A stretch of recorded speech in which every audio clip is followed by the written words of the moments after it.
자, 여러분 안녕하세요. 자, 여러분 매경 테스트 2강 강의를 시작하도록 하겠습니다. 이번 시간에는요, 경제학의 기초 관련된 1장인데요. 2절 경제학과 방법론에 대해서 살펴보도록 하겠습니다.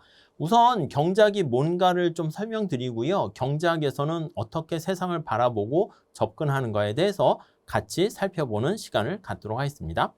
여러분, 경제학이라는 것은 우리가 한자로 쓰면 이렇게 씁니다. 약자로 쓴다라고 하면은요, 이렇게 써요. 경, 그리고 세상 세자를 씁니다. 그리고 민 이렇게 씁니다. 그래서 이게 이제 세상을 경영하고 그리고 백성을 빈곤에 빠진 백성들을 도탄에 빈곤에 빠진 사람들을 구제한다 이렇게 보시면 돼요. 그래서 여기 앞자를 따서요.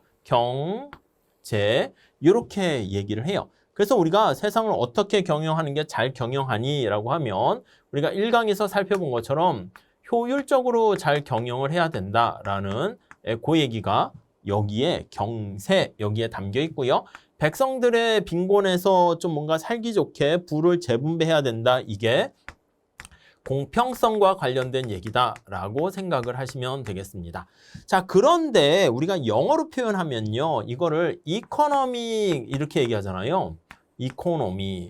이게 그리스어에서 오이코노머스라는 단어에서 얘기를 했는데요. 이게 이제 가정을 관리하는 사람이다. 이렇게 얘기를 하게 됩니다. 관리하는 집사라고 보시면 되겠어요. 우리가 인간에 대해서 다루는 게 경제라고 그랬죠. 그래서 국가 전체적으로 뿐만 아니라 가정을 관리하는 집사 입장에서도 돈이 굉장히 많으면 문제가 없는데 문제는 돈이 제한돼 있어요. 그래서 옷도 사고 싶고 차도 사고 싶고 가정주부 생각하시면 되겠습니다. 하고 싶은 게 너무 많은데 희소성이라는 문제에 직면해 가지고 어쩔 수 없이 우리가 선택을 해야 된다. 이렇게 얘기를 했는데요. 사실 두 개는 일목 관련이 있습니다. 상통하는 상황인데 약간 동양적인 표현은 세상을 관리하니까 좀 뭔가 규모가 좀 거대하고요. 여기 나와 있는 이코노미라는 단어는 가정을 관리하는 약간 좀 작은 그런 개념이고요. 여기는 이제 효율성에 대해서만 초점을 많이 맞추는데 여기는 공평성까지 초점을 맞춥니다. 제가 보기에는 그래서 약간 동양식 어원이나 표현 자체가 서양보다는 좀 더 나은 것 같아요. 이여름 교수님께서 말씀하신 것처럼 약간 엘리베이터 하면은 이게 영어식 표현은 올라가는 것만 있잖아. 근데 우리나라 한자식 표현은 승강기, 오르고 내리는 양쪽 측면이 다 있다라는. 그래서 이게 서양식 방식은 약간 공격적이고 직선적이면 동양식 방식은 약간 피드백 같은 거 주고받는 그런 측면이 있어가지고 좀 더 개념 자체도 좀 더 의미가 있는 것 같습니다. 자, 그래서 우리가 어떻게 인간에 대해서 다룬다라고 했는데 복습합시다. 인간이 있습니다. 욕망이 무한정입니다. 욕망이 무한정이기 때문에 어쩔 수 없이 자원은 희소해요. 그래서 우리가 이 희소한 자원을 통해 가지고요. 욕망을 충족할 수가 없기 때문에 우리가 선택의 문제에 직면한다라고 얘기를 했고요. 선택을 하게 되면 반드시 뭔가 이면 대가를 치러야 된다고 그랬죠. 그래서 그게 바로 기회비용이다. 이렇게 얘기를 했었습니다. 그래서 이 문제를 해결하는 게 바로 경제 문제라고 얘기를 했죠. 아셨죠? 자, 이쪽으로 가서 개념 찾아볼게요. 자, 여기 보시면 경제학이라는 것은요. 여기 개념이 정리가 돼 있어요. 인간이 무한한 물질적 욕망을 충족시키기 위해서 희소성이라는 단어 말씀드렸잖아. 희소한 자원을 어떻게 활용할 것인가를 연구하는 학문이 바로 경제학이다. 이렇게 보시면 되겠습니다. 이해 가셨죠? 이거는 여러분들이 이렇게 주관식으로 어떻게 서술적으로 대답할 반드시 그럴 필요는 없지만 중요한 단어 있잖아. 희소성, 그리고 여기 인간의 욕망이 무한, 선택, 기회비용 이런 걸 통해 가지고 뭔가 경제 문제를 해결하는 효율성, 공평성 이런 말을 여러분들이 레고의 벽돌이라 생각하시고 잘 버무려서 설명하시게 되면 그게 여러분들이 정의하는 경제학이다. 이렇게 보시면 되겠습니다.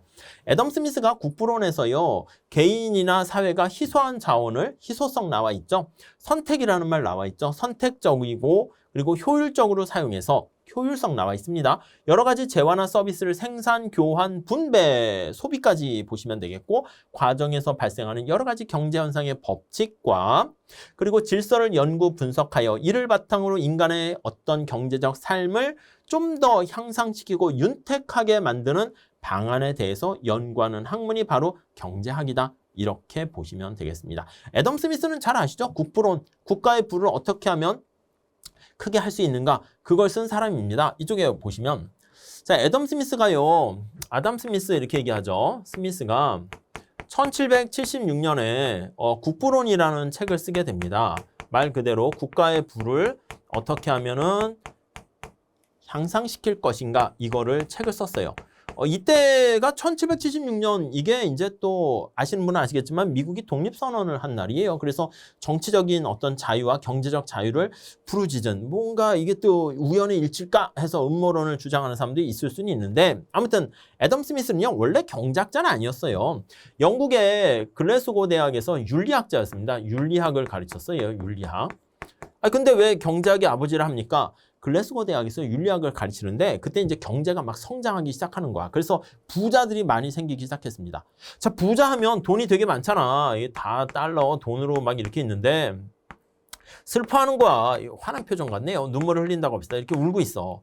그래서 애덤 스미스가 그랬지. 아니, 당신 부자인데 왜 부자인데 그렇게 울고 있나요? 윤리학을 강의했었는데 이 사람이 저기요, 애덤 스미스님, 교수님 부자는요 천당에 못 간다면서요. 낙타가 바늘구멍 가는 것보다 더 힘들게 천당을 못 간대요. 저 어떻게 해요? 이렇게 얘기한 거지. 근데 애덤 스미스가 그러니까 고민을 한 거야. 이 사람이 나쁜 짓을 해서 부자가 됐으면은 사실은 지옥 가야 마땅한데 좋은 일을 했거든. 근데 돈이 막 쌓였어. 근데 부자라고 무조건 나쁜 건 아니잖아요. 그래서 분명히 이 분필을 만든 사람은 누구를 위해서 만들었을까요? 지금 매경 테스트를 강의하는 저를 위해서 분필을 만들었을까요? 아니, 그건 아니지. 물론 자기 자신이 돈을 많이 벌기 위해서 분필을 만든 거예요. 시장에서 이런 분필이 있다라고 생각을 하면 살려는 사람이 있다라고 생각하면 분필을 생산 공급하는 겁니다. 아니, 코로나 바이러스로 팬데믹 현상으로 전염병이 창궐하게 되면 그렇게 되면은 마스크가 필요해지잖아. 그럼 마스크가 필요하니까 마스크를 생산하면 이득이 생기겠다 해서 자기의 돈을 벌 목적으로 마스크를 생산 공급한 거예요. 물론 그거는 사회적으로 필요한 마스크를 많이 공급하니까 좋은 일을 한 거지만 그리고 마스크가 만약에 전염병이 다 이렇게 종식이 돼가지고 없어졌다. 그렇게 되면 마스크가 그렇게 많이 필요하진 않잖아. 그렇게 되면은 이제 많이 생산해봤자 안 팔리니까 공급을 줄일 수밖에 없는 것이고 그러니까 철저하게 마스크를 생산하는 사람도 자기가 돈을 많이 벌기 위해서 한 거예요. 이 사람도 마찬가지예요. 그렇죠? 마스크 쓰세요. 이렇게 지금 이렇게 마스크를 썼다 합시다. 그러니까 마스크를 생산해서 돈을 많이 벌었어. 근데 울고 있단 말이야. 그러니까 아담 스미스가 보기에는 당신이 분명히 사익을 추구하긴 했는데 개인의 이익을 추구하긴 했는데 이 사익이 나쁜 거예요, 좋은 거예요? 그렇죠. 나쁜 게 아니라니까. 이게 공익으로 연결이 되는 거야. 많은 사람들의 공공의 이익으로 연결이 되는데 그 역할을 해주는 게 바로 뭐다? 맞습니다. 아담 스미스가 얘기한 신과 같은 조물주와 같은 보이지 않는 인비저블 핸드 이렇게 해서 손이라고 얘기합니다. 그거에 의해 가지고 이 공익으로 전환되니까 당신은 나쁜 일을 한 게 아닙니다. 그래서 천당 갈 수 있습니다. 그래서 사익이 보이지 않는 손에 의해서 공공의 이익으로 갈 수가 있으니까 괜찮습니다. 그래서 이런 윤리적인 측면에서 개인적인 어떤 윤리적인 갈등 문제를 해결할 수 있었고 그래서 이 사람의 표정이 밝은 웃는 눈으로 눈이 이렇게 지워져 버렸네요. 그러면 눈을 그래도 그려줘야 될 것 같아요. 나 이제 천당 가 해가지고 이제 좋아지는 걸로 바뀌게 되었다라고 생각을 하시면 되겠습니다. 그래서 처음에 이러한 경제가 막 부흥되면서 부자들이 많이 탄생하는 가운데서 이제 어떻게 하면은 이런 시장이 작동되는가 그리고 자유무역을 통해서 어떻게 세상이 더 윤택하게 될 수 있는가 그거를 이 국부론이라는 책에서 담고 있게 됩니다. 근데 아담 스미스가 사실 국부론으로 경제학에서는 저도 잘 알고 있고 하는데 전에 미국의 전 미국 대통령 오바마 대통령이 당신이 가장 읽은 책 중에서 가장 감명 깊게 읽은 책이 누구 책입니까? 했더니 아담 스미스래. 그래서 깜짝 놀랐지. 국부론인가 했더니 도덕 감정론이라는 책이에요. 그래서 이 사람이 윤리학자라고 그랬습니다. 그래가지고 국부론이란 것보다 아담 스미스 생애 전체 딱 2권의 책을 남겼는데 전체적으로 더 유명한 책은 도덕 감정론이에요. 그래서 애덤 스미스의 그 묘비에도에 앞에 뭐라고 썼냐면 도덕 감정론의 저자 아담 스미스 잠들다 이렇게 돼 있어요. 그러니까 우리가 봤을 땐 국부론이 나름 좋은 책이지만 더 또 감동스러운 책이 도덕 감정론이다라고 생각하시면 될 것 같습니다. 아무튼 정리를 하게 되면 경제학이라는 것은 애덤 스미스 국부론에서도 나와 있듯이 희소한 자원을 선택적으로 효율적으로 보이지 않는 손에 의해서 해결될 수 있다. 그거에 대해서 우리가 연구하는 게 바로 경제학이다. 이렇게 보시면 되겠습니다. 자, 그 다음에 라이너 로빈슨이라는 학자는요, 경작의 본질과 의에 관한 소론에서요. 자, 이거 잘 보세요. 다른 용도로 사용이 가능한 한 희소성 또 나왔습니다. 희소성을 지닌 어떤 수단과 목적 사이의 관계를 나타내는 겁니다. 그래서 인간의 어떤 선택이자 행동을 다른 말로 바꾼 거예요. 행동을 연구하는 과학이다 이렇게 얘기했습니다. 자, 그러니까 인간의 매 순간 직면하는 선택과 행동에 대해서 우리가 살펴본다라고 하면은요, 그게 바로 경작이 되는 거예요. 그러니까 경작의 연구 대상이 돈, 직업, 거래, 무역뿐만 아니라 결혼, 출산, 범죄, 중독 이 모든 게 다 해당이 됩니다. 우리가 앞으로 살펴볼 거예요. 그러니까 쉽게 얘기하면 내가 이걸 할까 말까 생각할 때 편익과 비용의 원칙을 따져요. 거기서는 기회비용이 되는 것이고요. 결혼을 할까 말까도 마찬가지예요. 결혼을 했을 때 얻게 되는 베네핏과 결혼을 했을 때 발생하는 코스트를 비교해서 베네핏이 크면 결혼을 하는 것이고 코스트가 크면 안 하는 거예요. 근데 결혼을 하면 내가 만약에 직장을 그만둬야 된다? 그럼 그것까지 감안을 하는 거죠. 결혼했어요. 애를 낳을까 말까? 첫 번째 애를 낳았어요. 그랬더니 기쁨이 굉장히 커요. 비용보다.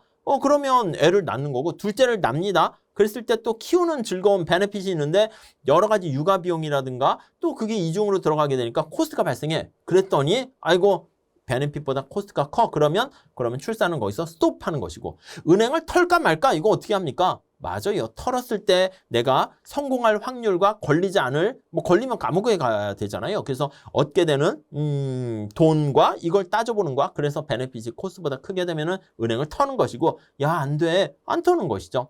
중독도 마찬가지고요. 무슨 말씀인지 아시겠죠? 그래서 어떤 혹자는 경작의 이런 분석 방법이 모든 결혼과 출산까지도 다 얘기하니까 기분이 나쁜 거야. 그래서 경제 제국주의다 이렇게 해서 비판하기도 하는데 나중에 게리 베커라는 학자가 이런 걸 많이 또 연구하기도 합니다. 그래서 경작의 접근 방식은 여기저기 다 활용될 수 있다라는 거 생각하시면 될 것 같습니다.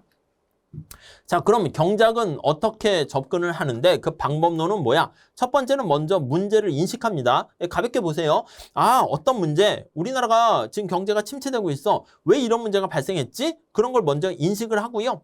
근데 그 현실이 너무 복잡해요. 그렇기 때문에 우리가 모형을 설정한다 이렇게 나와 있잖아요. 모형이라는 것은 현실이 복잡해서 심플하게 단순화시키는 작업을 모형이에요. 그래서 단순화, 추상화 이렇게 얘기합니다. 이쪽으로 오시죠. 자, 우리 현실은요 굉장히 복잡해요. 현실이 복잡해요. 그래서 이 복잡한 현실을 우리가 다 살펴보려면 우리가 너무 어렵습니다.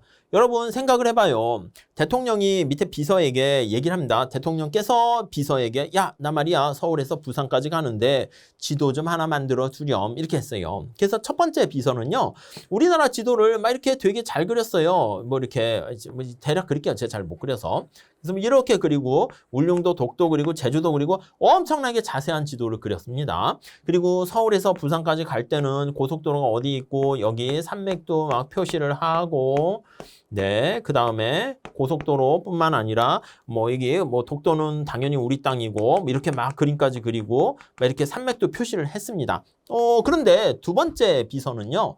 그냥 대통령님께서 가시는 게 서울에서 부산까지 가는 게 목적이니까 이렇게 그리고 여기가 스타팅 포인트 서울, 여기가 부산, 고속도로가 있고 중간에 휴게소가 어떻게 있으며 중간에 시간이 얼마나 걸리고 중간에 걸리게 되면 우회도로가 어떻게 되는가 이런 거에 대해서만 자세하게 그렸어요. 제주도도 안 그리고 울릉도, 독도도 그리지 않았습니다. 여러분. 대통령 입장에서 봤을 때 어떤 비서가 좀 더 제대로 더 잘했다고 칭찬을 해야 될까요? 이 A 비서예요? 첫 번째 비서예요? 두 번째 비서예요? 첫 번째 비서가 잘했죠. 그래서 박수 쳐주려고 했는데 물어봤어요.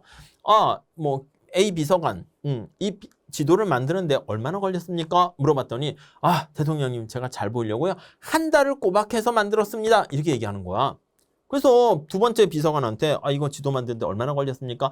이 비서가 막 죄송합니다 대통령 제가 목적이 서울에서 부산 가는 게 목적이라고 생각을 해가지고요 간단하게 한 2시간 걸쳐가지고 인터넷을 뒤져서 만들었습니다. 예, 자세히 못 그렸어 죄송합니다. 누구한테 잘했다고 칭찬해드리면 이 사람한테 잘했다고 칭찬을 해야 되는 거야. 생각해봐요. 비서가 무슨 지도 그리는 사람도 아니잖아. 목적을 딱 정하게 되면 가능한 한 보고 싶은 그걸 다 보는 게 아니라 보고 싶은 것만 초점에 맞춰가지고 그리는 게 훨씬 낫다고. 여러분 내비게이션 생각해봐. 저는요 운전할 때 운전을 잘 못하는데 내비게이션 같은 거 생각해보면요 그 지도가 3D로 이렇게 하는 게 정신이 없어요. 그러니까 저의 목적은 차에서 내비게이션 하면은 언제 좌회전하고 언제 우회전하고 그것만 잘 알려주면 사실은 충분하거든요. 그렇기 때문에 거기에 초점 맞춘 게 오히려 낫다고. 그러니까 현실이 굉장히 복잡하기 때문에 나의 목표가 뭔가, 만약에 여러분들이 매경 테스트를 준비한다 그러면 우리는 최단 기간에 빠르게 고득점을 하는 게 목적이잖아요. 이외에 뭐 경제학의 여러 가지 역사나 경제학설사 이게 목적이 아니란 말입니다. 그래서 목표를 명확히 하고 가장 최단 기간에 지름길로 가는 게 우리의 목적이기 때문에 복잡한 현실을 우리가 단순화하는 작업을 하게 됩니다. 이 단순화하는 작업을 추상화한다라는 얘기를 하는데, 추상화 있잖아요. 피카소의 그림 같은 거 추상화된 거 보면 어떤 특징을 딱 끄집어내서 그리게 되는데, 이 단순화, 추상화 이걸 바로 뭐라고 얘기합니까? 이걸 우리가 모형을 설정한다 이렇게 얘기합니다. 모델을 만든다 이렇게 생각을 하시면 되겠습니다. 그래서 우리가 현실이 너무 복잡하기 때문에 우리가 모형을 사용하게 되고요. 지도를 그릴 때 관심 없는 변수들은 다 지워버리게 되는 것이고 관심 있는 변수들만 가지고 얘기를 하게 되는 겁니다. 변수라는 것은 영향을 주는 변하는 변수라고 생각하시면 될 것 같은데, 그런 거 얘기할 때는요. 관심 있는 것들만 딱 얘기해서 얘기하고요. 요걸 기준으로 해서요. 가설을 세우게 돼요. 그래서 만약에 우리가 이 강의를 듣게 되면은 매경 테스트 성적이 올라갈까? 이렇게 되면은 살짝 한번 볼게요. 이쪽으로 갑시다.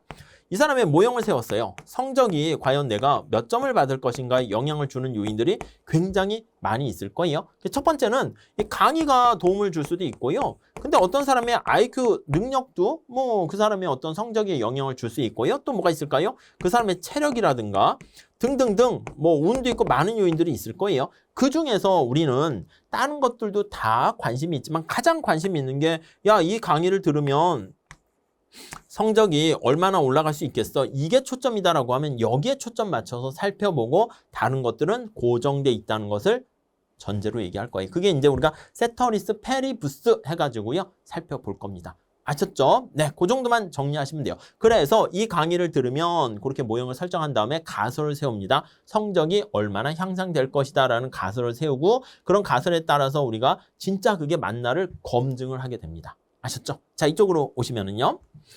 자, 그래서 우리가 경제학의 방법론은요, 여기 말씀드린 것처럼 첫 번째 어떤 문제를 먼저 인식을 하셔야 되고요. 그 다음에 그 인식한 걸 가지고 모형을 단순화시켜서 심플하게 만듭니다. 그걸 모형을 설정한다고 합니다. 경제순환 모형, 수요 공급 모형 이런 것들을 배울 겁니다. ASAD 모형 이런 것들도 살짝 보긴 할 거예요. 그래서 그 모형이라는 얘기는 단순화, 추상화시킨 것이고, 그 변수들 그런 것들을 살펴보게 되면서 어떤 가정을 해요. 현실이 너무 복잡하기 때문에 의미 없는 것들은 고정돼 있다고 가정을 하고 살펴본 다음에 어떤 가설을 세워서 그 가설이 맞나 틀리나를 확인하게 되는 작업이 바로 경제학의 분석 방법이다. 이렇게 보시면 되겠습니다. 아셨죠?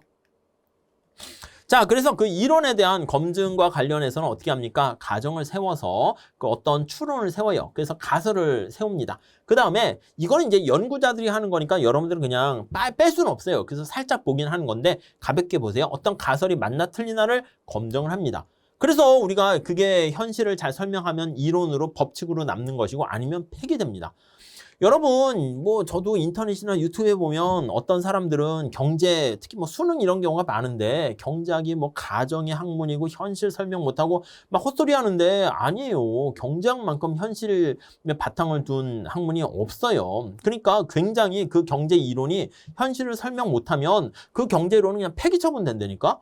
근데 가만히 보면은 경제는 뭐 동떨어진 세상 속에 수학만 쓴다 이렇게 하는데, 제가 봤을 때는 그냥 경제를 공부하다 만 사람들이나 그런 얘기하지 제대로 한 사람들은 그렇게 얘기를 하지 않습니다. 그러니까 여러분들이 경제학 공부를 하실 때 경제는 또 이렇게 얘기하면 듣지 마세요. 아셨죠? 경제학이야말로 제가 경제학 맹신주의는 아닙니다. 물론 이제 기본적인 이론을 가지고 현실에 이렇게 쫙 접목하는 그런 분석, 세상을 보는 눈을 키우는 것이기 때문에 경제학은 의미가 있습니다. 아셨죠? 자, 그 다음에 경제학의 구분과 관련해서 책에 있는 거 몇 개 설명을 해 보도록 하겠습니다. 자, 우선 첫 번째 경제학의 구분 이렇게 나와 있는데, 먼저 첫 번째로 이제 보셔야 될 게 이제 뭐가 있냐라고 하면은요. 자, 가볍게 보세요. 하나는 규범 경제와 실증 경제가 있습니다. 실증 경제가 있고요. 그리고 규범 경제가 있습니다. 규범 경제. 자, 규범 경제랑 실증 경제 이 차이는요 가볍게 보시면 되는데 실증이라는 것은 어떤 팩트에 대해서 다루는 거예요. 어떤 사실에 대해서 다루는 게 실증 경제입니다. 그래서 what is에 대해서 다루는 게 바로 실증 경제학 이렇게 돼 있고요. 그러니까 어떤 팩트가 맞냐 틀리냐 그걸 알 수 있으면 바로 그게 실증 경제학이에요. 자, 그러니까 지금 대한민국 경제의 실업률이 몇 %인가 그런 것들 살펴보는 건 실증 경제학이 되는 것이고요. 그리고 규범 경제학이라는 것은요. 그러니까 이거는 어떤 팩트, 사실을 다루기 때문에 객관적입니다.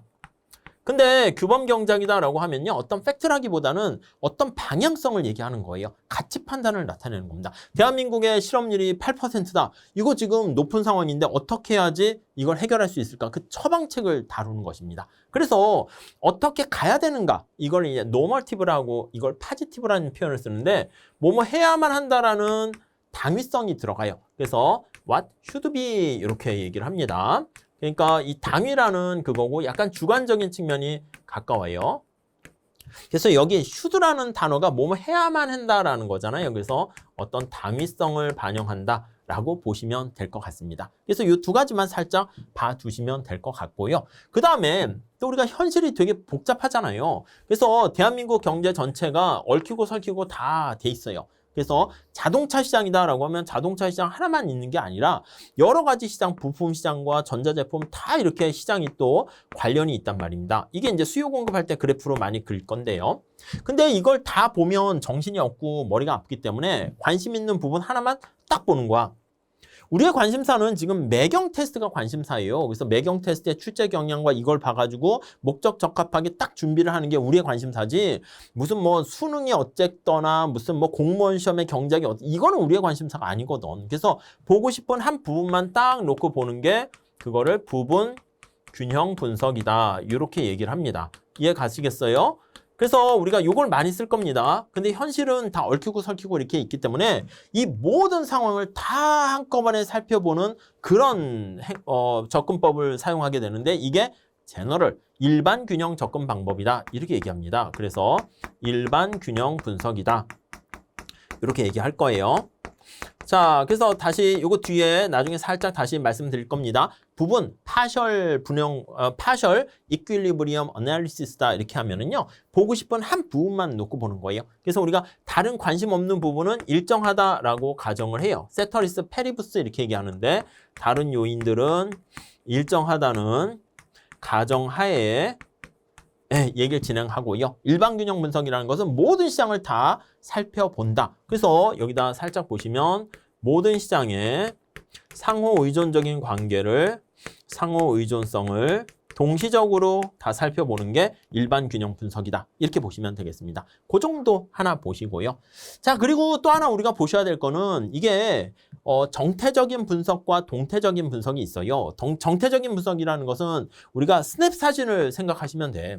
보통 이렇게 수요 공급 곡선을 가지고 많이 이렇게 얘기를 할 거거든요. 그래서 어떤 사람에 대해서 사진을 보여주게 되면 아니 생각해봐. 어떤 사람을 소개시켜준대. 근데 어떻게 생겼나요? 말로 이렇게 설명하면 어떻게 돼? 아, 그 사람은 눈이 2개고요. 코가 하나고요. 입이 있고요. 머리가 길고요. 뭐 여성인데요. 뭐 이렇게 되면은 이 사진을 그냥 보여주면 바로 끝난단 말입니다. 이해가 되시겠죠? 그래서 이렇게 눈도 있고, 눈 괜히 그렸네요. 아무튼 입 있고 이렇게 머리 이렇게 있습니다. 그런데 이 사람이 지금의 사진과 그 10년 후의 사진을 보통 이제 또 비교한단 말입니다. 그래서 이 사람이 10년 후 아니면 20년 후에 어떻게 변했을까요? 이렇게.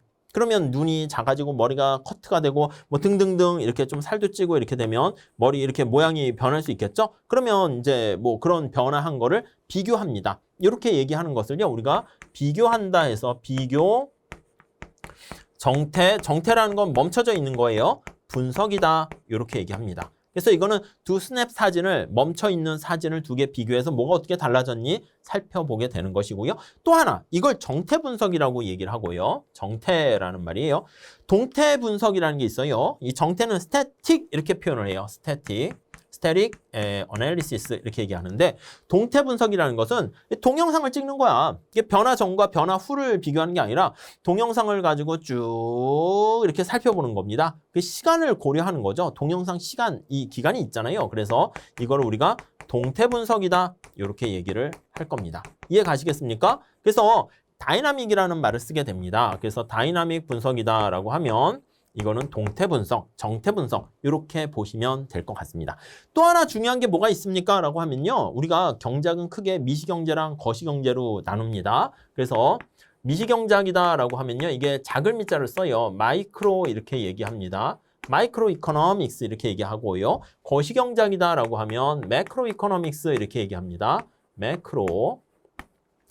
자, 마이크로는요, 말 그대로 이제 현미경을 가지고 나무를 살펴보는 겁니다. 그래서 작게 보는 거야. 그래서 현미경으로 나무를 하나하나 살펴보는 게 바로 미시경작이다. 이렇게 보는 거고요. 여기 숲이 이렇게 쫙 있잖아요. 숲이 있습니다. 그러면 여기에 나무들이 있을 거 아닙니까? 나무가 이렇게 있고 꽃과 나무들이 이렇게 있어요. 그러면 여기에 이렇게 꽃과 나무들 색깔도 칠할까요? 이렇게 있고 과실도 있고 파란 색깔, 아니, 녹색깔로 만들려고 했는데 어떻게 만들어야 될까요? 아무튼 나무들이 있는데 노랑하고 섞으면 녹색깔이 될까? 칠판이 A상도 녹색인가? 비슷하게 되는군요. 아무튼 이렇게 돼 있는데 이 나무를요 하나하나 이렇게 살펴보는 게 바로 미시경작이다 이렇게 생각을 하시면 되겠습니다. 아셨죠? 그럼 거시경제는 뭡니까? 라고 하면요. 거시는 클 것 자야, 클 것 자. 그러니까 매크로 이거는 크게 보는 거니까 숲 전체를 망원경 가지고 살펴보는 거예요. 망원경을 가지고 숲 전체를 살펴보는 게 바로 거시경작이다. 이렇게 생각을 하시면 돼요. 그래서 이 숲 전체를 다 살펴보는 거야. 그래서 만약에 어느 한 지역에 여기 막 갑자기 불이 났어. 막 이렇게 뻘게. 왜 그러지? 이게 단풍나무 때문인가? 불이 난 건가? 이걸 보려면 숲 전체적인 시각이 있어야 되는 거 아니겠습니까? 그래가지고 요걸 전체적인 맥락으로 살펴보는 게 바로 거시경제학 이렇게 보시면 돼요.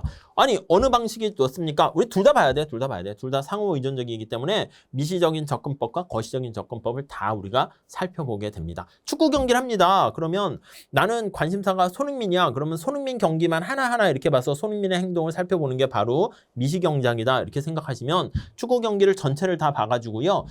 대한민국 전체 어떤 전반적인 상황, 전반 뭐 한국과 일본이 축구를 했다라고 하면은 경기에 대한 성과가 나와 있지 않겠습니까? 전반이 뭐 한국이 3대 0으로 일본을 이긴다. 아니면 옵사이드가 몇 개, 페널티킥 몇 개, 코너킥 몇 개 이런 거 나온다고요. 그 종합적인 결과가 바로 우리는 거시경작이다. 이렇게 생각을 하시면 되겠습니다. 자, 다시요. 경작의 구분은 이 외에 또 여러 가지 무슨 뭐 쫙 있어요. 세부적으로 경제사도 있고 뭐 이론경작, 뭐 실증, 무슨 뭐 계량경작 이렇게도 있는데 그런 것들은 우리한테 관심이 없기 때문에 이 정도 실증경제, 규범경제 실증은 어떤 팩트에 다루는 것이고 규범이라는 것은 어떤 당위, 정부의 정책과 관련된 처방이 있잖아요. 그런 것들은 전부 다 규범 명제다. 라고 생각을 하시면 될 것 같습니다. 자, 그리고 여기 남아있는 것처럼 부분균형 분석이라는 것은 보고 싶은 부분 한 부분만 놓고 보는 것이고 일반균형 분석은 모든 시장을 다 아우르고 살펴보는 것이다. 그리고 정태 분석이라는 것은 멈춰져 있는 사진을 보는 그런 느낌이 정태 분석이고 그 사진을 동영상으로 살펴보는 겁니다. 그게 바로 동태 분석이다. 이렇게 생각하시면 될 것 같고요. 미시와 거시경제 있습니다. 미시는 작은 미자이기 때문에 그 부분만 포커스를 좁혀가지고 나무를 현미경 가지고 보는 게 미시경제고 거시경제라는 것은 망원경을 가지고 숲 전체를 살펴보는 게 거시경작이다. 이렇게 살펴보시면 되겠습니다. 아셨죠? 어렵지 않죠? 이 스스로 다시 한번 여러분 스스로가 되뇌어가지고요. 거울을 보시거나 아니면 친구한테 설명을 해줄 수가 있으면 됩니다. 자세하게 설명할 필요 없고요. 간만 지금 말씀드린 정도로 설명해 줄 수 있으면 돼요. 아셨죠? 자, 이쪽으로 오시면 자, 그 다음에 우리 경작의 기본 원리에 대해서 이제 볼 건데요. 이 강에서는 요게 이제 우리의 핵심 포인트다라고 생각을 하시면 되겠습니다. 그래서, 개인의 선택에 적용되는 어떤 원리, 이렇게 한 4가지 정도 보고요. 사람 간에 등등 다양하게 살펴볼게요. 먼저 첫 번째 원리를 한번 볼게요. 자, 우선 여기에는요, 개인 선택에 먼저 적용되는 원리, 이렇게 돼 있는데요. 한번 보시면은요, 네. 자, 우선 개인 이렇게 있어요. 한 개인의 어떤 선택과 관련되어 있는 거예요. 그래서 원리, 룰 첫 번째 한번 볼게요. 자, 이거는 제가 강의 첫날부터 말씀을 드렸습니다. 뭐라 그랬냐면 우리는 선택을 할 수밖에 없어요. 선택이라는 굴레에 직면할 수밖에 없는데 그 선택을 하게 되면요. 반드시 뭔가 대가를 치러야 됩니다. 그래서 첫 번째는 어떤 걸 선택을 하잖아요. 선택을 하면 왜 선택해야 된다고요? 밑에 뭐가 숨겨져 있어요? 그렇죠. 희소성이라는 게 숨겨져 있는 거지. 그래서 선택을 하게 되면 반드시 대가를 치른다라는 거 같은 말이에요. 그래서 여기 이 이면에는 희소성이 밑에 깔려 있다라고 생각하시면 되겠습니다. 자, 우리 이 대가라는 게 뭐야? 세상에 공짜가 없다는 겁니다. 프리런치가 없다는 겁니다. 어떤 걸 하게 되면 우리가 늘 얘기할 때 정부가 뭘 해주겠습니다라고 하면 이게 정부가 산타클로스인 것처럼 생각하는데 아닙니다. 정부가 그 돈이 어디서 나오겠습니까? 누군가가 대가를 치르는 거거든요. 이 대가라는 게 바로 뭔가 희생을 치르는 것이고요. 그게 바로 우리는 기회비용이다라고 생각을 하시면 되겠습니다. 여러분들이 공부를 1시간 더 하게 되면 그 1시간 가지고 잠을 자거나 여행을 가거나 영화를 볼 수 있는 것을 포기하게 될 수밖에 없는 것이고요. 정부가 만약에 빵과 미사일을 어떻게 얼마나 생산할 것인가 하면 미사일을 많이 생산하는 북한은 빵을 생산하는 걸 줄일 수밖에 없고요. 우리는 빵을 많이 생산하면 미사일을 생산할 수 있는 게 줄어들 수밖에 없습니다. 그런 선택의 문제에 직면하게 되는 가장 큰 이유는 희소성 때문인데 어떤 선택을 하게 되면 반드시 대가를 치른다라는 것을 알 수 있고요. 결국은 이게 밀턴 프리드만이 얘기를 했거든요. 프리런치가 없다라는 표현을 씁니다. 그래서 공짜 점심이 없다라는 게 바로 첫 번째의 원리다라고 보시면 될 것 같습니다. 아시겠죠? 네, 그거 잘 체크하시고요. 다음 두 번째는 선택의 대가는 지금 말씀드린 건데 룰 2 이렇게 얘기하면요. 선택에 어떤 대가를 하게 되면 치르게 되면 그 선택으로 포기한 다른 선택의 가치다. 이게 뭐라고요? 기회비용, 기회비용. 자, 우리 기회비용이라는 것은 무엇입니까? 라고 하면은요. 우리 시험에서는 굉장히 중요한 건데 내가 어떤 걸 선택했잖아? 그러면 다른 걸 포기해야 돼. 아쉬움이 있어요. 그러면 선택에 따라서 포기에 따른 아쉬움이다. 이렇게 생각을 하시면 되겠습니다.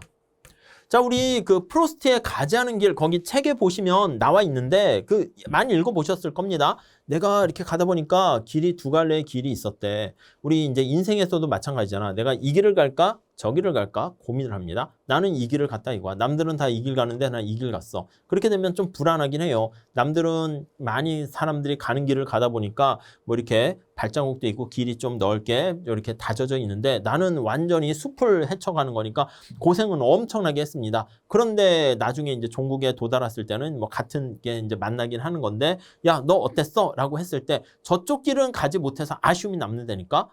그렇지만은 뭐 나도 나름대로 소중한 경험을 했었다라는 그런 얘기가 거기 나와 있는데 뭐 늘 우리가 봤을 때는 가지 않은 길에 대한 어떤 아쉬움, 안타까움도 있어요. 그게 바로 대가를 치른다 이렇게 하고요. 우리는 어떤 내가 A를 선택했으면 포기한 B에 이렇게 너무 크게 생각해가지고 기차 생각해봐. 기차나 전철 보면은 저도 어렸을 때 막 기차 가면 제가 탄 기차는 맨날 느리게 가더라고. 덜컹 덜컹 덜컹. 근데 반대편 기차는 덜컹덜컹 덜컹 가더라고. 그래가지고 늘상 생각한 게 왜 나는 맨날 이렇게 느린 기차만 타는 거야? 저기 빠른 기차도 있는데 근데 저 반대편에 있는 사람의 승객은 어떻게 될까? 제 기차를 보면 빨리 간다고 느끼는 거 아니겠습니까? 그래서 늘 우리는 남의 떡이 커 보여요. 그렇게 되고 어떤 사람이 뭔가 성과를 이뤘어. 손흥민이 막 이렇게 해서 대박으로 잘 나가요. 원더골을 터뜨렸어. 그러면 그게 부러워라고 얘기하는데 그 부러운 것도 그만큼 나름대로 대가를 치렀다는 거 우리가 이해를 해야 돼요. 그걸 만약 깨닫지 못하잖아요. 경제 원리잖아. 그걸 못 깨달으면 계속 부러워만 할 수밖에 없는 거예요. 말은 안 하지 엄청난 고통과 노력을 했다라는 물론 재능도 어느 정도 있긴 해야겠죠. 그건 인정해야 되겠지만 나름대로 열악한 재능에서도 자기가 노력을 한 거 그게 있다라는 걸 볼 줄 아셔야 됩니다. 자, 그게 이제 두 번째 원리가 되고요. 다음 이쪽으로 오시면 자, 룰 세 번째는요. 우리의 어떤 합리적인 판단을 했을 때는 한계적으로 이루어진다. 이게 한계 원리예요. 여기 보시면 자, 룰 3 보시면 한계라는 걸 우리가 뭐라 그러냐면 마지널이라는 말을 쓰게 됩니다. 한계적 이런 말은요. 마지널 이렇게 얘기할 거예요. 경작에서 제일 중요한 단어가 이 마지널 한계예요. 그래서 한계로 시작해서 한계를 느끼다가 포기한다 이런 얘기도 많이 있는데 마지널이는요. 말 그대로 한 개, 두 개 투자했을 때, 소비했을 때, 선택했을 때 라고 보시면 돼요. 그래서 말 그대로 한 개 더 추가 시 이렇게 생각을 하시면 되겠습니다. 추가했다라는 단어가 담겨 있으니까 이게 add 한다는 거예요. additional 이렇게 돼 있습니다. 네, 이해하시겠습니까? 그래서 이게 눈곱만큼 조금 변화시키는 거야. 그래서 우리가 경작에서 보면 간단한 미분을 많이 쓰게 되는데 그 미분을 쓰게 되는 이유가 바로 얘 때문이다 라고 생각을 하시면 되겠습니다. 그리고 이 미분은요 나중에 보겠지만 접선의 기울기라고 생각하시면 돼요. 이 한 개의 얘는요 여러분 뷔페 생각해 보세요. 뷔페집에 갔어. 내가 이미 5접시를 먹었습니다. 많이 먹었죠. 근데 이 5접시는 내 뱃속에 이미 들어간 거야. 이건 내 뱃속에서 이미 이제 지나간 버스입니다. 지나간 버스는 우리가 어떤 의사결정에서 고려하지 않습니다. 그럼 5접시는 먹었고 이제 고민을 하는 거야. 한 접시 더 먹을까? 고민을 하는 거야. 그랬을 때 우리가 전에 앞에 말씀드린 것처럼 한 접시 더 먹었을 때 얻게 되는 베네핏하고요. 편익이야. 비용을 같이 비교합니다. 근데 이 베네핏이 코스트보다 크게 되면 어떻게 된다? 한 접시 더 먹는 거예요. 그러면 6접시를 먹게 되는 것이고요. 그럼 6접시를 이제 먹었어요. 그래서 이제 고민을 하는 거야. 한 접시 더 먹을까? 고민을 하는 겁니다. 한 접시 더 먹을까?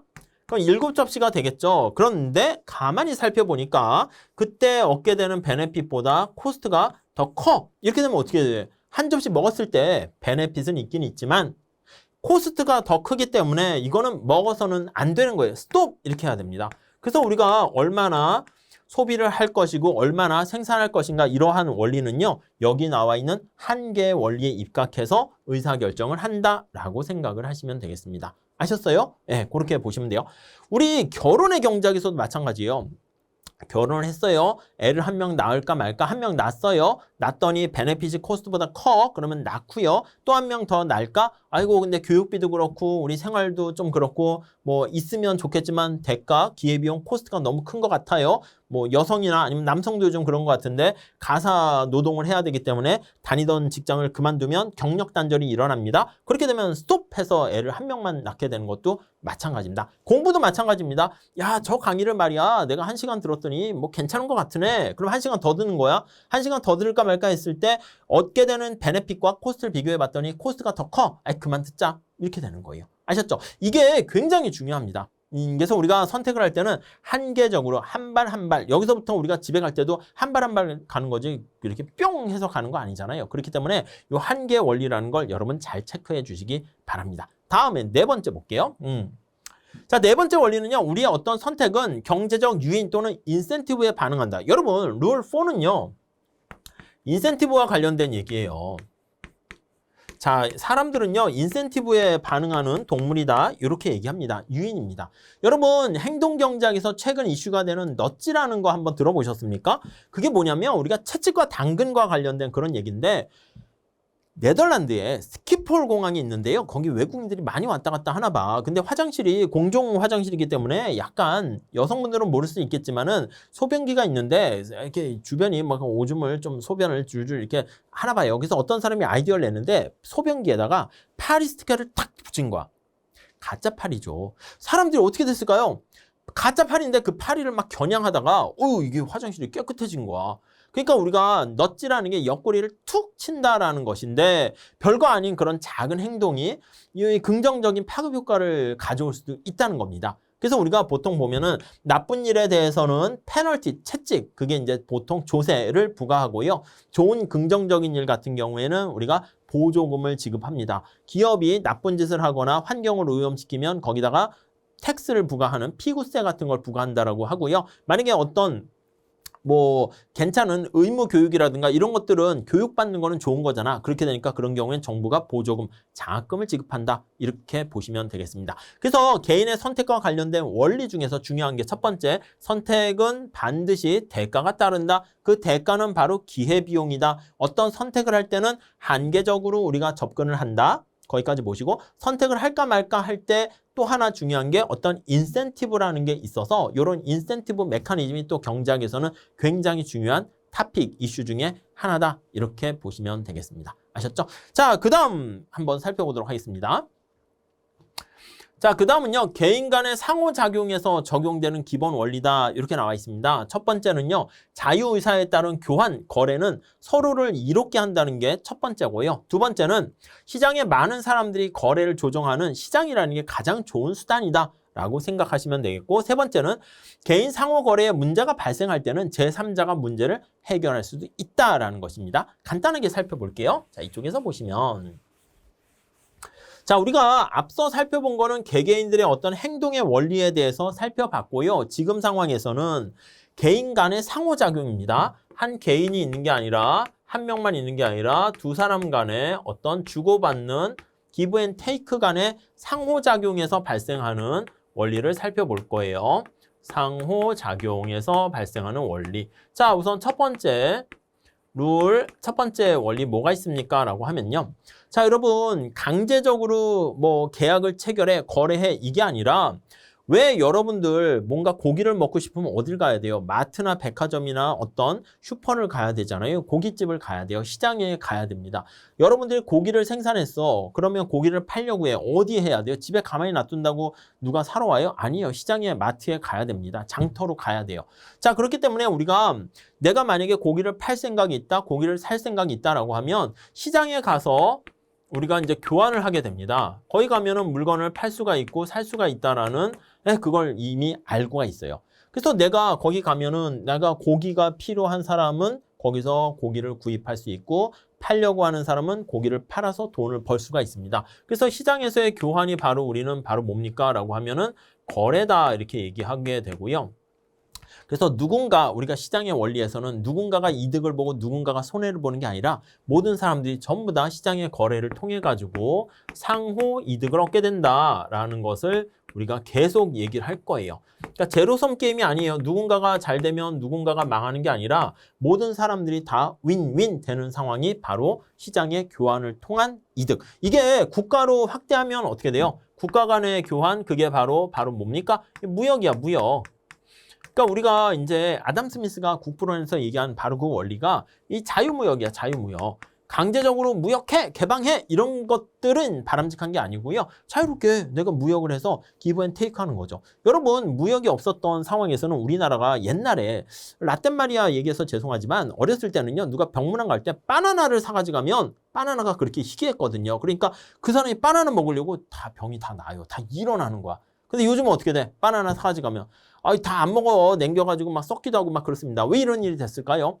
맞아요. 바나나가 풍부해졌는데 우리나라 기후 환경에서 바나나를 얻기가 어려웠어요. 근데 뭐 태국, 뭐 필리핀이나 말레이시아나 이런 동남아랑 같이 바나나를 교육하다 보니까 바나나를 걔네들이 잘 생산하니까 그거를 우리가 얻게 되고요.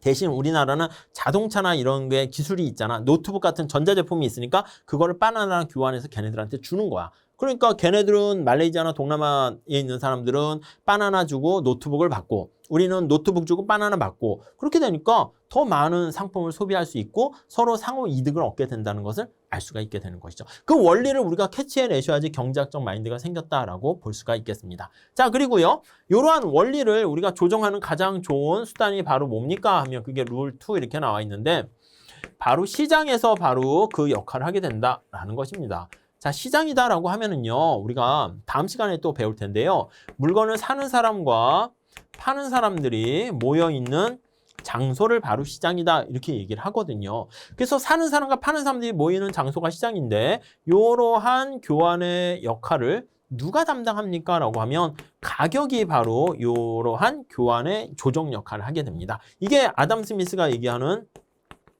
보이지 않는 손이다 이렇게 보시면 될 것 같습니다. 여러분 생각해봐. 여러분들이 무엇을 생산할까? 사과를 생산할까? 바나나를 생산할까? 마스크를 생산할까 했어. 사과랑 바나나는 사람들이 잘 안 팔려.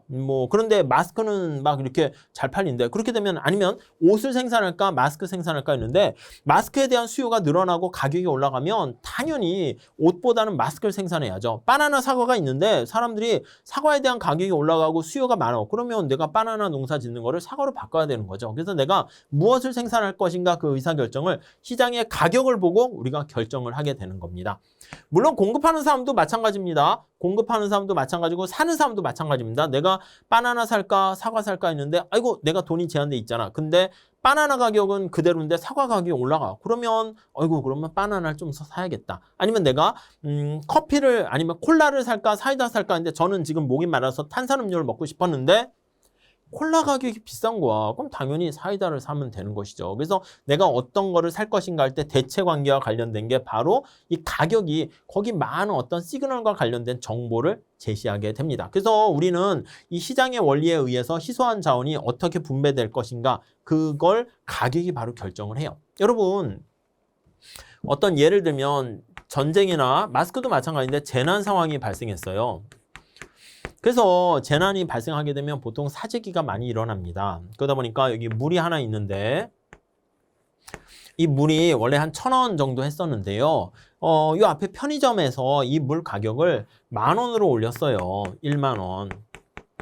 그렇게 되니까 이 편의점 주인은 10,000원이라도 팔리기 때문에 이제 가격을 올렸거든요. 그런데 어떤 사람이 와가지고 아저씨 물 주세요 했더니 원래 1,000원 하던 걸 10,000원 받으니까 이 사람이 막 화가 나가지고 뭐야 이 악덕업자 같으니라고 해가지고요. 집에 가서 인터넷에 글을 쓰는 거야. 내가 사는 어디 거기 앞에 보니까 편의점 가게가 있는데 그래서 편의점 가게 주인이 인터넷 하다가 자기네 가게가 등장했네 해가지고 인터넷 검색을 해봤더니 온갖 욕을 다 한 거야. 뭐 악덕업자 같으니 숫자를 막 나열하고요. 멍멍 이렇게 막 하는 거야. 아니 자기 혼자 살려고 가격을 올리니 나쁜 놈 이렇게 얘기하는 거야. 그래서 이 가게 편의점 주인 아저씨가 가격을 10,000원 안 하고 2,000원 이렇게 낮췄어요. 2,000원 낮추니까 그 다음에 어떤 사람이 와가지고 아저씨 물 주세요 이렇게 했는데 그 사람은 그렇게 목마르지 않았거든요. 그런데 왔는데 2,000원이니까 물을 마셔. 근데 반쯤 남았어. 근데 자기는 필요 없고 들고 다니기 귀찮으니까 길거리에 뿌려서 버렸다라고 해봅시다. 그러면 뭐 이렇게 버려 없어지니까 이제 물이 다 판매가 된 거야. 솔드아웃이 된 거야. 그런데 이 물이 희소하잖아요. 근데 어떤 엄마가 와요. 어떤 엄마가 아저씨 물 있어요? 이렇게 와. 근데 막 울고 계셔. 왜요? 아니 우리 애가 수술을 가상적인 입니다. 수술을 받아야 되는데 물이 없어가지고 지금 수술을 못 받고 있습니다. 물 있나요? 우리도 다 판매 솔드아웃 됐는데요. 물 좀 구해다 주세요. 뭐 없는 거지. 근데 만약에 이 가격이 10,000원이 되었다라고 하면 이 엄마한테는요 물이 그렇게 필요한 거야. 그래서 10,000원이는커녕 10만 원, 100만 원이라도 물을 돈을 내고 구할 생각이 있는 거라고 생각을 해볼게요. 그럼 이 엄마 입장에서는 어떻게 되겠어? 만약에 10,000원만 됐었으면 물을 구할 수 있었는데 2,000원 되다 보니까 별로 필요하지 않은 사람한테 이 물이 갔잖아요. 계속 얘기하지만 피카소의 어떤 뭐 그림이라든가 아니면 진주라든가 이런 돼지한테 진주가 가면 의미가 있겠어요? 의미가 없지. 저한테 피카소 그림이 오면 의미가 있겠어요? 별 의미가 없어요. 미적 감각이 없으니까. 그러니까 어떤 희소성에서 모든 게 출발한다니까 희소한 자원이 어떻게 배분되는 게 가장 바람직합니까? 라고 얘기를 하게 되면은 진짜 그걸 원하는 사람한테 갔을 때가 가장 바람직하다 이렇게 보시면 되겠습니다. 이해 가세요? 그러니까 이 가격이라는 게 모든 정보가 다 담겨 있는 거예요. 삼성전자 주식이 올라간다, 주가가 올라간다. 이 뜻이 뭐예요? 삼성전자가 잘 나가고 괜찮다. 그렇게 사람들이 생각을 하는 겁니다. 그러니까 주가, 환율, 임금, 이자율, 가격 이 모든 거에 다 그게 시장이라고 볼 수 있는데 그 모든 정보가 다 반영돼 있다. 라고 생각을 하시면 되겠습니다. 아셨죠? 그래서 이 시장의 원리에 대해서 우리가 배워요. 그런데 문제는 뭐냐면 시장의 작동의 원리가 잘 되면 좋은데 때로는 이게 삐끄덕거릴 수가 있어요. 그래서 얘가 삐끄덕거려서 작동을 잘 못하는 상황이 발생하게 되는데 가격이 없거나 가격이 왜곡되거나 망가진 상태예요. 그걸 우리가 시장이 실패되었다라고 얘기를 할 겁니다. 마켓이 페일리어 되었다 이렇게 얘기를 하게 되는데 이런 시장이 실패되면은 어떻게 해요? 시장이 정신 차릴 때까지 기다리긴 해야 되는데 이게 너무 시간이 오래 걸릴 수 있어요. 그래서 우리가 룰 3에서는 뭐게 됩니까? 라고 하면 시장의 실패로 인해서 누군가 제3자, 보통 제3자가 정부인 경우가 많아요. 그래서 정부가 적절하게 개입을 하게 되면은 그로 인해 가지고 약간 시장 실패를 해결할 수도 있게 된다라고 얘기를 끌고 가게 될 겁니다. 근데 이렇게 정부가 개입을 했을 때 모든 게 다 만사 오케이로 다 끝나는 건 아닙니다. 왜냐하면 정부도 오히려 잘못 환자가 왔는데 의사가 돌팔이 의사야. 그러면 오히려 환자를 이게 잘못 치유해서 그 환경을 더 나쁘게 만들 수도 있다라고 생각하시면 되겠습니다. 자, 이 시간에는요 지금 뭘 봤냐면 어떤 개인의 선택과 관련된 거라기보단 상호작용에서 발생하는 겁니다. 시장의 교환을 통해서 둘 다 윈윈 상호 이득을 얻을 수 있고요. 그 다음에 시장의 작동 원리에 따라서 가격에 의해 가지고 희소한 자원이 낭비 없이 배분될 수 있다라는 거. 근데 시장이 제 기능을 잘 못하는 상황이 발생하네요. 그래서 우리가 정부가 개입을 하게 되는 우리가 여기까지 살펴봤습니다. 아셨죠? 자, 다음 한번 살펴보시면은요. 자, 다음은요. 국가 경제 전체에 대해서 포커스를 맞춰서 살펴보려고 합니다. 자, 그래서 여기 보시면 국민 경제 활동에 적용되는 기본 원리요. 첫 번째 원리는 한 나라의 생활 수준은 그 나라의 생산성에 의해서 결정된다. 두 번째 원리는요. 인플레이션이라는 게 또 중요한 경제 해결할 문제라고 그랬죠. 근데 인플레이션 같은 경우는 화폐를 발행해서 발생하게 된다라고 보시면 되겠고, 다음 세 번째 원리는요. 인플레이션과 실업은 단기적으로 서로 상충된다라는 게 세 번째 원리입니다. 이거는요. 거시경제학 시간에 우리가 자세하게 배우긴 할 텐데요. 앞서 살펴본 거는요. 우리가 대한민국 경제가 이렇게 있습니다. 대한민국 경제가 이렇게 있으면 그랬을 때 여기 한 개인 하나만 살펴본 게 첫 번째고요. 그 다음 이 개인과 개인 간의 상호작용, 이게 이제 두 번째 원리가 되고요. 그 다음 살펴보는 것은 국가 전체를 가지고 살펴보는 거예요. 그래서 세 번째는 그걸 이제 국민경제라고 얘기합니다. 국민경제 전체에 어떤 적용되는 원리, 적용 원리, 이거에 대해서 한번 살펴보도록 할게요. 자, 첫 번째 원리는 뭐가 있습니까? 라고 하면 여러분, 우리가 잘 먹고 잘 사는 게 사실 첫 번째 목적 아니겠습니까? 근데 한 나라의 어떤 생활 수준은 잘 사는 나라랑 못 사는 나라, 생활 수준이 높은 나라랑 가난한 나라가 있을 거 아닙니까? 이 생활 수준은 뭐에 의해서 결정되니? 라고 하면요. 결국은 경제 성장과 관련돼 있습니다. 그럼 경제 성장은 어떻게 해서 어떤 나라는 경제가 성장하고 어떤 나라는 경제가 자꾸 후퇴하니? 우리가 거시경제 토픽인데 이게 시간이에요, 시간. 이게 이제 국민소득 관련해서 우리가 GDP를 많이 사용하게 되거든요. 그러면 국가 전체의 소득이라고 생각하시면 돼. 다른 나라들은요, 대부분 경제가 가난한 나라들은 이렇게 계속 이렇게 돼 있는 나라들이 많아요. 그래서 우리나라도 보면 1960년대는 가난했는데 2000년대 이렇게 들어가면서 우리나라는 경제가 사실 해방 이후에 또 전쟁이 일어났잖아요. 그러니까 완전 피폐됐거든. 그래서 외국의 어떤 기자가 와가지고 우리나라 보고 그랬어요. 원래 세게 얘기 안 하는데 아니 이 대한민국에서는 장미가 필 수 없어 이렇게 얘기할 정도로 세게 네버라고 그랬습니다. 장미꽃을 볼 수 없을 것이다. 근데 우리나라 경제는요 말 그대로 한강의 기적을 이루듯이 막 이렇게 성장을 한단 말이야.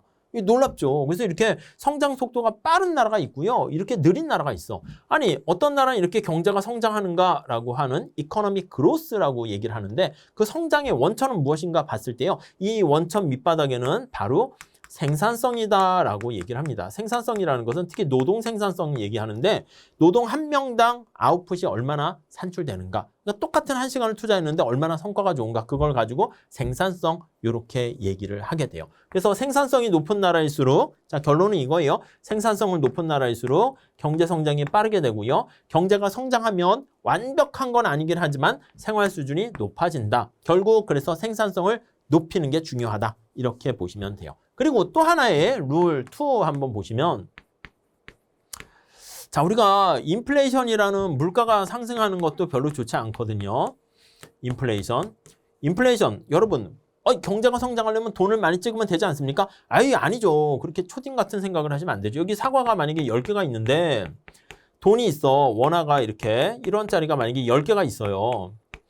그러면 사과 하나 살려면 1원짜리 하나를 주면 되는 거잖아. 근데 이제 정부가 생각하는 거야. 야, 국민들한테 돈을 막 퍼주면 좋지 않을까? 돈을 찍어. 한국은행 조폐공사 찍어가지고 막 공급하는 거야. 그래서 10개가 아니라 20개가 이렇게 화폐를 발행하게 되면 어떤 일이 발생할까요?